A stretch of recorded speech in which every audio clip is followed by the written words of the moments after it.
On My Own is not just a #1 hit for Patti LaBelle. It could be a theme song for her long career of hard work and little recognition.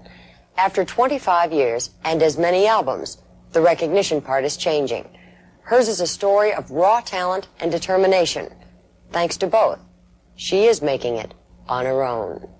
May your heart always be joyful. May you sing that good old song. Patti LaBelle doesn't just hold a note, she holds it for ransom. May you stay forever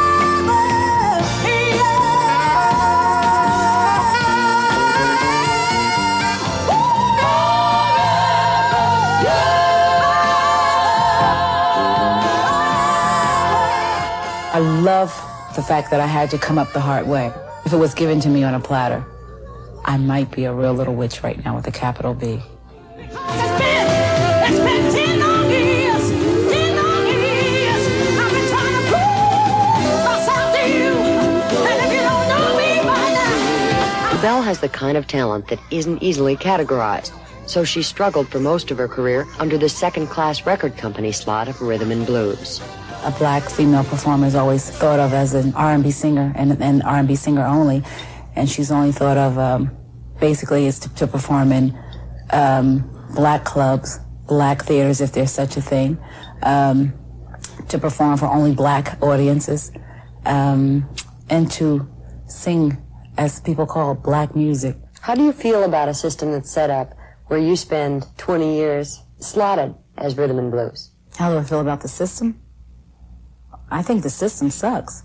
If you had the exact same talent you've got, only it was behind a white face, would it be difference? Yeah. What kind of difference? I would be a superstar. Do you believe I that? think, yeah. Why? I think so. Because I would have been accepted faster, I think.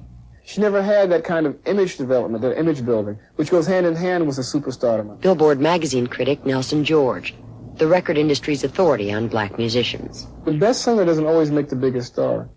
If you compare Diana Ross's voice to Patti's voice, Patti's just a much better singer. As a child, she describes herself as a strange, homey little bird, a shy, unhappy girl who used to sing to herself in the mirror. By 16, she'd found the Bluebells and hit the road. It was a rough one. They bought their wigs and wardrobe at Walgreens, sometimes pocketing as little as $9 a week from work.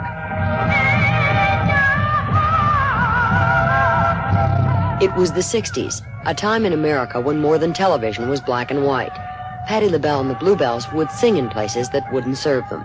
It's like having to have the sardines and the, canned tuna in my bag for survival, and also traveling in the South when we couldn't get, in certain restaurants. I mean, you had to have that your little doggy personal bag. But even, not only that, it was sometimes the money that we made. We didn't have enough to buy proper meals. Did you ever just want to quit, discouraged? Just once. It was snowing in New York. And we were like at a standstill. And I said, I'm going to give this stuff up. Honey, I went outside and that snow hit me in my neck, went down my little cheap coat, my neck of my coat, got under my boots, got inside, and I said, I'm going back. But she stuck with it, and with the group. In the late 60s, they transformed themselves into a band called LaBelle. They had one big hit and flamboyant costumes you couldn't miss. That was just to gain your attention.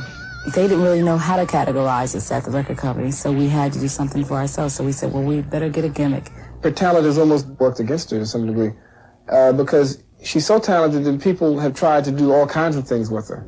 They never quite knew what she was. laughing, crying, all the way. Hear the nightbird pray.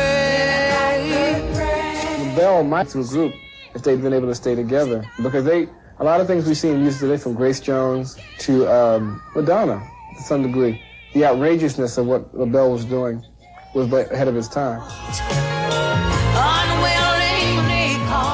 We scared a few people, but... Did you?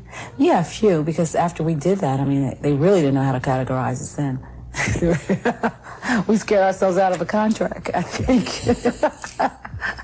By the mid-70s, Patti LaBelle knew it was time to sing solo. But after 7 years and 8 albums, she still had no consistent following.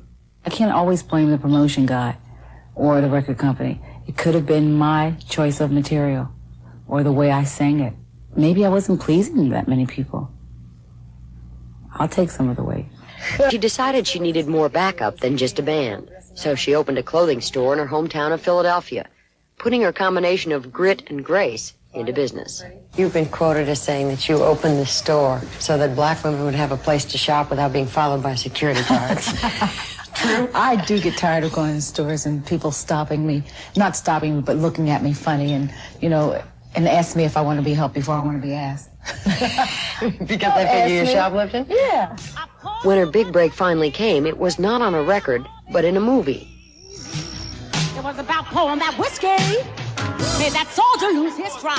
So keep on drinking, soldier, getting married, she ain't got on love. She played the blues singer in A Soldier Story, giving many white audiences their first glimpse of her ability.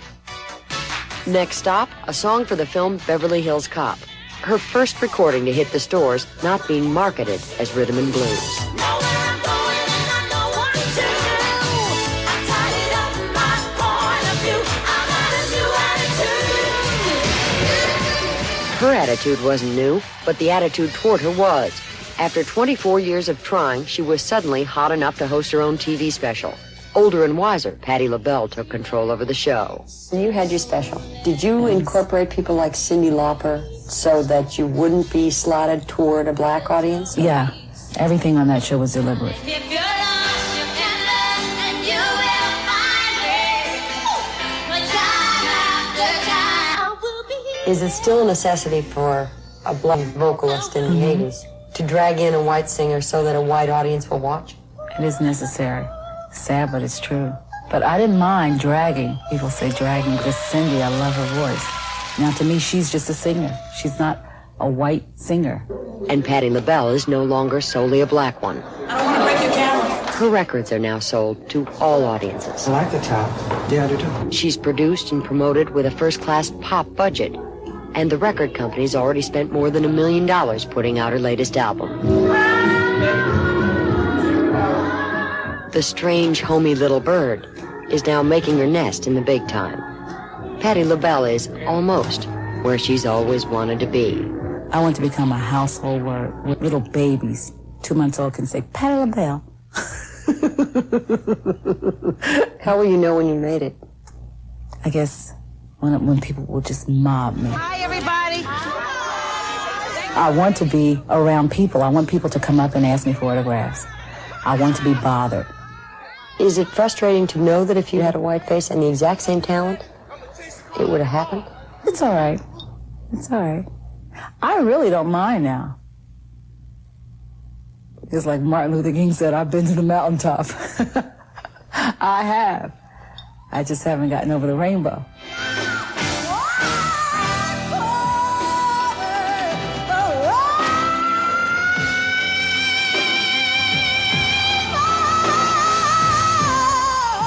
And when I get over it, because I'm going to literally fly, when I am just going to fly. Tell me if birds fly